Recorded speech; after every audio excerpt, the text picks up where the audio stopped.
formal. La obligación sustancial en materia tributaria, ¿cuál es? Pagar el tributo.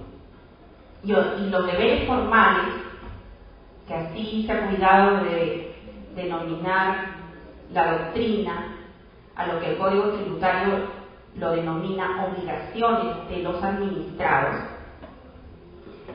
es diferente a la obligación tributaria principal en materia de estudio por el Código Tributario en todo un libro, que es pagar el tributo. Esto es, la obligación tributaria principal va a ser pagar el tributo, y el Código Tributario se va a centrar en estudiar lo que es el momento de nacimiento de la obligación tributaria, el momento de exigibilidad de la obligación tributaria y los momentos posteriores en que ya hablamos, por ejemplo, de deuda tributaria exigible que va a ir a cobranza coactiva. Entonces, cuando estamos ante deberes formales, estamos ante un concepto diferente, que son todas las cargas que tenemos los administrados que afrontar ante la administración, porque esto se genera a partir del deber de contribuir plasmado en la Constitución. ¿Y cuáles son esos deberes?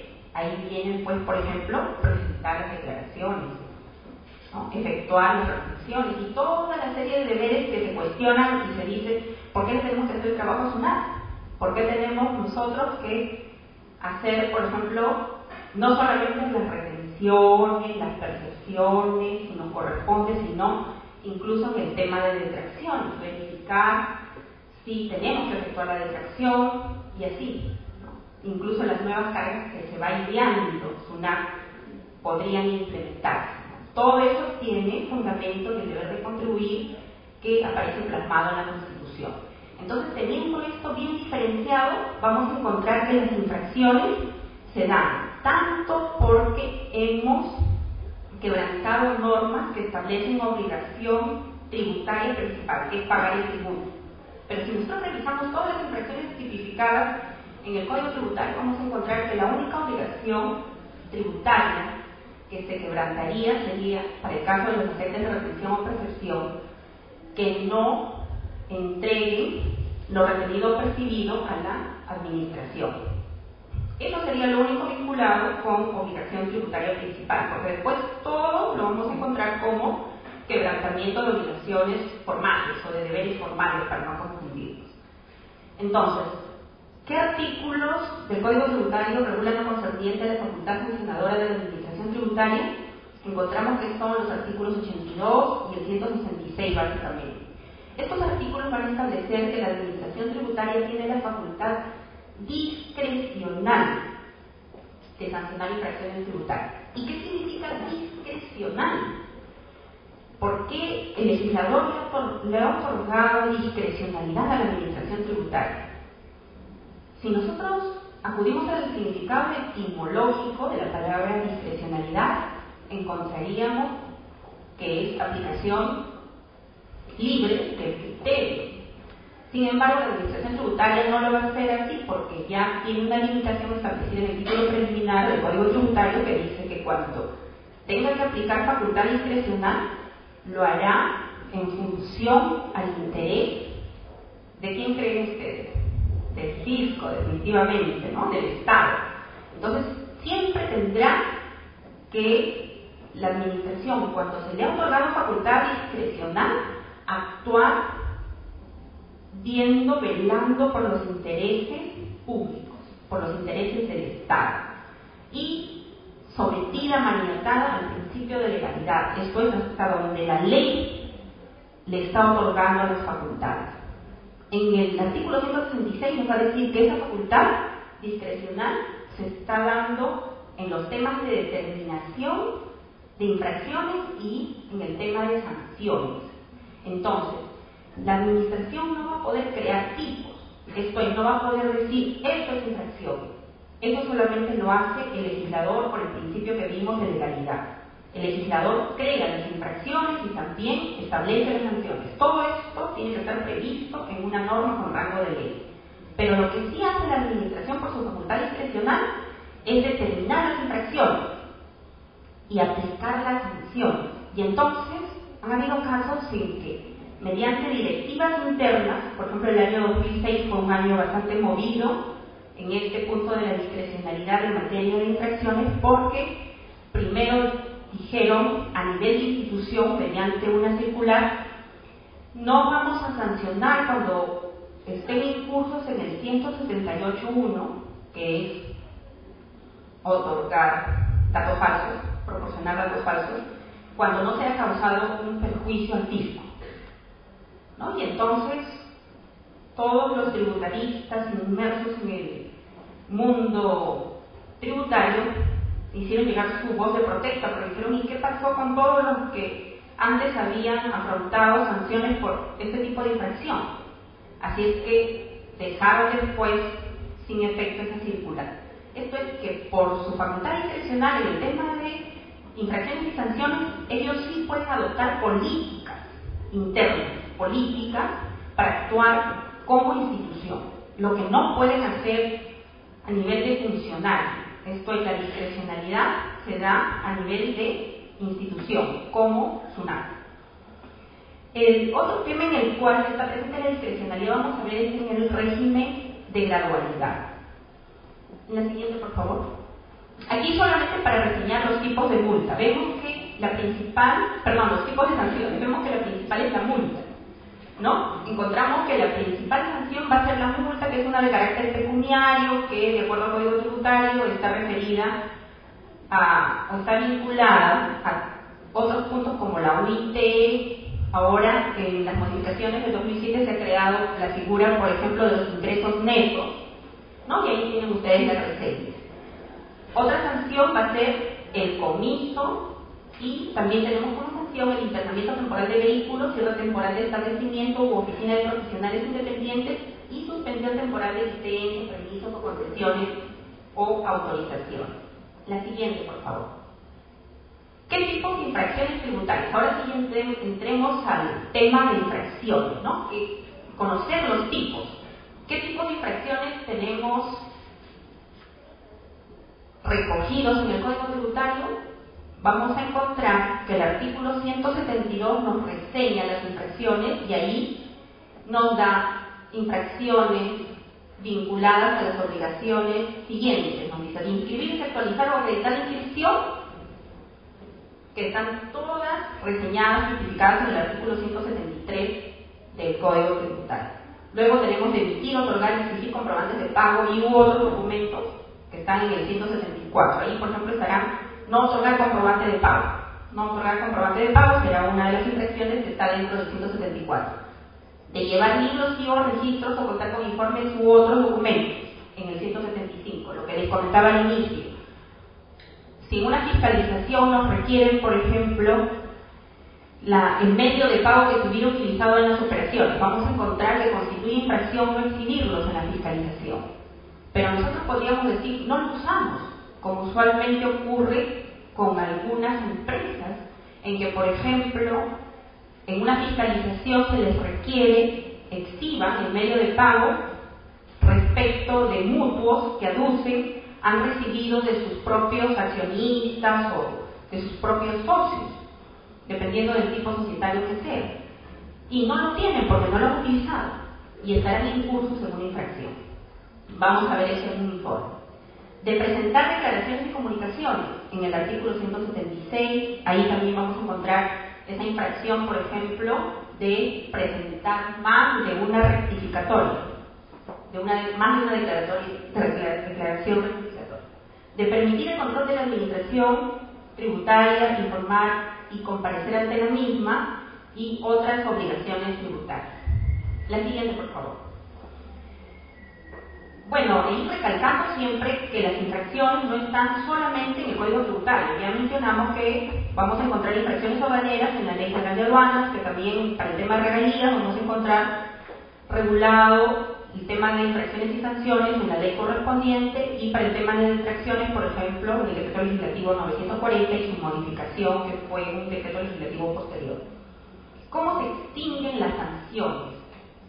Esto es, bueno, ya estuvimos incursos en una infracción, en consecuencia nos han sancionado. ¿Cómo se extinguen las sanciones? Se extinguen por los mismos medios que se extingue la obligación tributaria principal, en cuyo caso el medio normal de extinción es el pago. Pagamos nuestra sanción y se extinguió con el pago. Pero también tenemos compensación, condonación, consolidación, resolución de la administración tributaria respecto de deudas de cobranza dudosa o recuperación onerosa. La compensación se da cuando nosotros tenemos créditos y a la vez deudas ante la administración.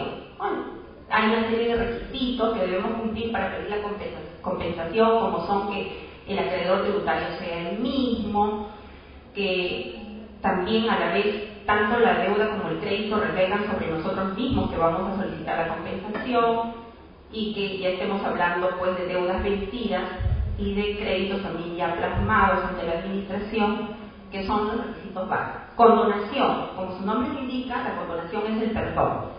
El perdón solamente podría darse por ley. Esto lo puede dar solamente el legislador. Esto la administración no va a poder condonar. La administración va a entrar en el último punto.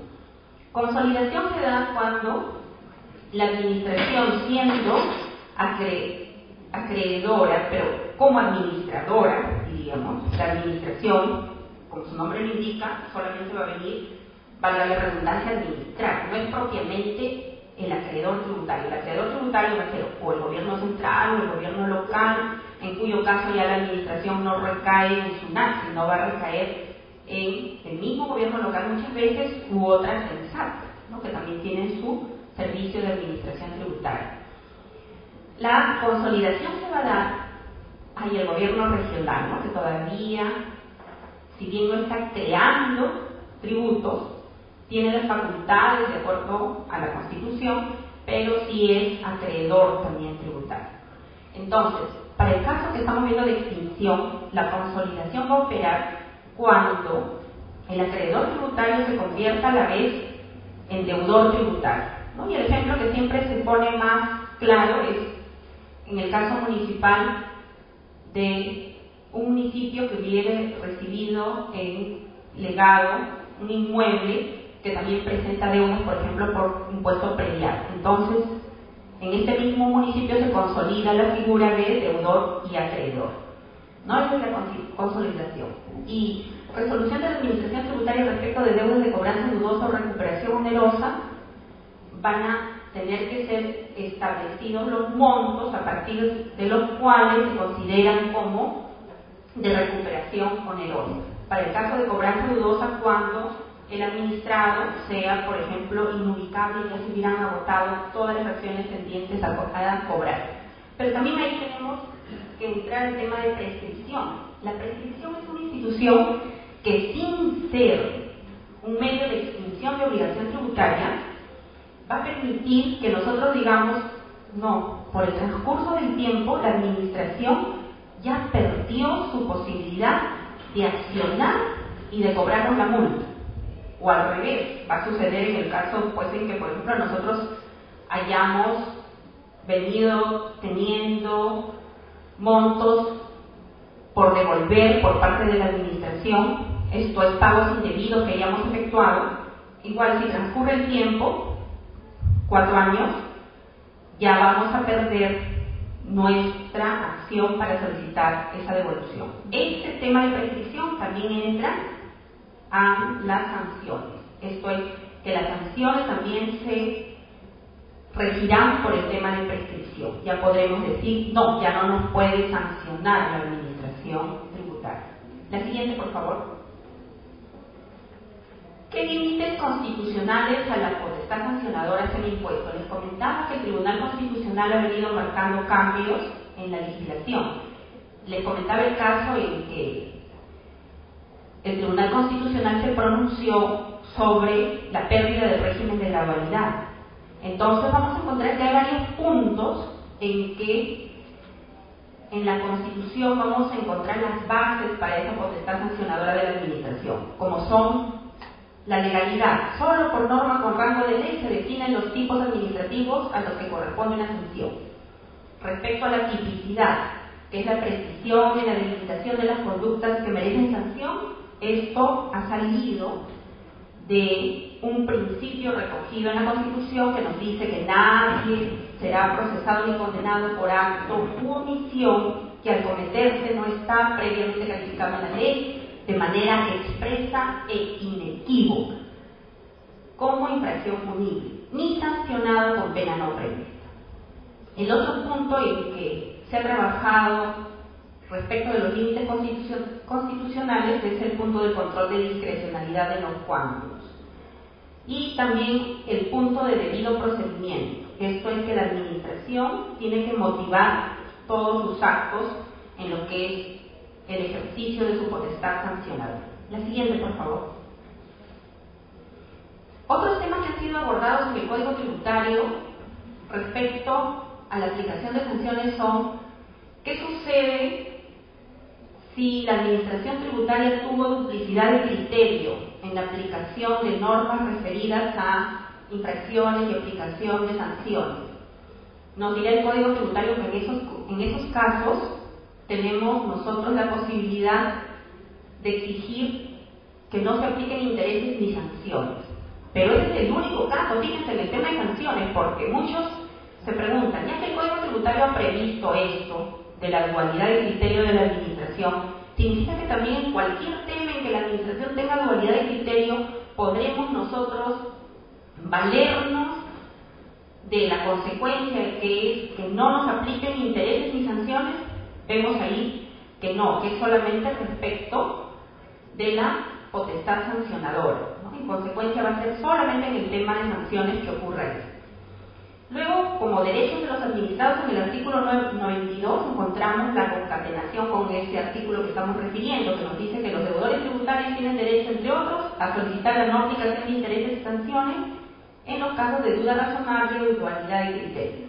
La dualidad de criterio de la administración es lo explicado, y duda razonable cuando la norma misma no haya sido tan explícita que nosotros hemos venido aplicando una interpretación que después, con una aclaración, mediante otra norma se ha establecido que no es la procedente. En ese caso también podremos exigir que no nos apliquen ni intereses ni sanciones, pero es solamente en el tema de la potestad sancionadora. La siguiente.